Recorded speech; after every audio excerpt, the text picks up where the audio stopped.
আমার এই কথাটা আপনারা অবশ্যই পালন করার চেষ্টা করবেন, মাথার ভিতর রাখবেন, অ্যাকচুয়ালি রাখবেন। সেটা হলো, পারিব না এই কথাটি বলেও না, যদিও এটা কবির কথা।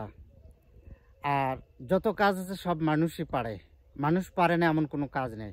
যত কাজ পৃথিবীতে ঘটতেছে হচ্ছে সব কিন্তু মানুষই করতেছে, যদিও আল্লাহ পাক করে নিচ্ছে মানুষের মাধ্যমেও। তো আপনাকেও সেই কাজটা করে নেবে আল্লাহ পাক আপনার মাথা দিয়ে।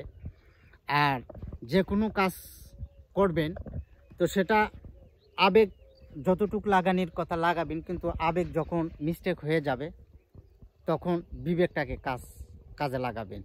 তার কারণ আবেগের বশবর্তী হয়ে অনেক সময় ভুল হয়, তখন আবেগটাকে ছেড়ে দেবেন, ঠিক বিবেককে কাজে লাগাবেন। বিবেকটা আসে একমাত্র মাথার মগজ থেকে, অর্থাৎ মস্তিষ্ক থেকে।